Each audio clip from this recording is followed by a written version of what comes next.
Well, well, well. Good morning, good afternoon, good evening, good night. Another episode of Ricky's Rants with yours truly, Ricky T. Anthony. And I'm going to put a bodybuilding topic out there for you guys. Who was the greatest Mr. Olympia of all times? I hear you guys already. Y'all saying, Arnold Schwarzenegger. Yeah, Arnold. I mean, yeah, okay.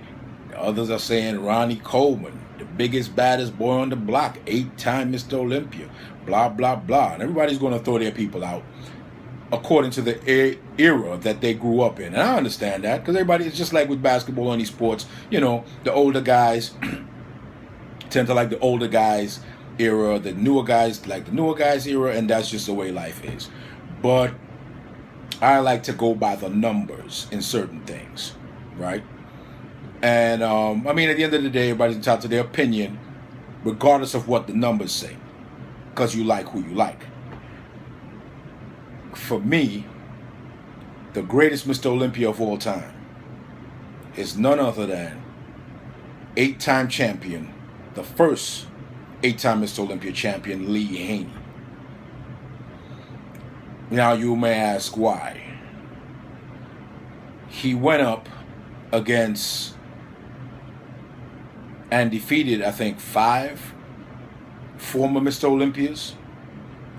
Sergio Oliva, even though Sergio was old and trying to make a comeback. He placed ahead of Frank Zane in '83. Frank Zane was a 3-time Mr. Olympia. Sergio was also a 3-time Mr. Olympia. Chris Dickerson, Mr. Olympia. Samir Bannout, Mr. Olympia. So he beat those 4 guys, 4 Mr. Olympias, as well as he competed against the likes of Bertil Fox, Rich Gaspari, Sean Ray, Mike Christian, Barry DeMay, and the list goes on and on and on of other great champions of that era. So the fact that he went up against 4 former Mr. Olympias, one of which he was the current Mr. Olympia and he dethroned, says a lot. I would have to go number 2 would be the second 8-time Mr. Olympia, Ronnie Coleman. Ronnie didn't defeat a former Mr. Olympia to win his crown, but he pretty much dominated that era just like Haney did, and went up against guys like Sean Ray, Flex Wheeler, Chris Cormier, Kevin Levrone, etc., etc. Oh, I forgot Lee Labrada from the Haney era against Lee Haney, another great champion. But anyway, so he went up against those guys. I would have to put Arnold in 3rd because he won 6 consecutive and a 7th one where he came back years later, about 5 years later, which was very controversial. A lot of people that were at the show said that they actually had Arnold in 4th, 5th, or 6th place.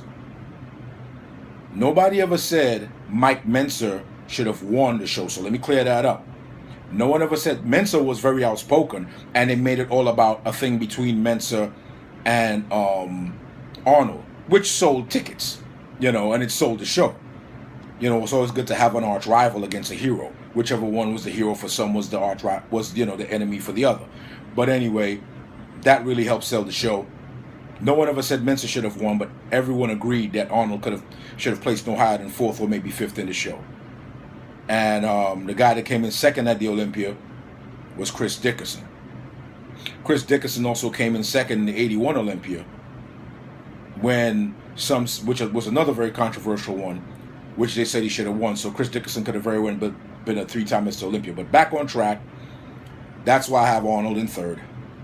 4th would definitely be Dorian because he had 6 dominant Olympias. And the last 2 were kind of questionable. in my opinion, I was around for that, watching that when he was doing it. But, you know, my top pick would be Lee Haney. And to Lee Haney's credit, like he said in an interview on Generation Iron, he had the smallest waistline of any Mr. Olympia at his size since Sergio Oliva. Sergio had like a 28 or 29 inch waist. I think Lee Haney had like a 30-inch waist or 31 at the most. Today, guys have like 35, 40-inch waists, and I don't get that. But anyway, that's my rant. That's who I'm picking. Lee Haney, all-time greatest Mr. Olympia, defeated 4 other former Mr. Olympias and placed ahead of, in his competition career, baddest man, hands down, like it or not. I'm flexing on your funky ass, and I'm out.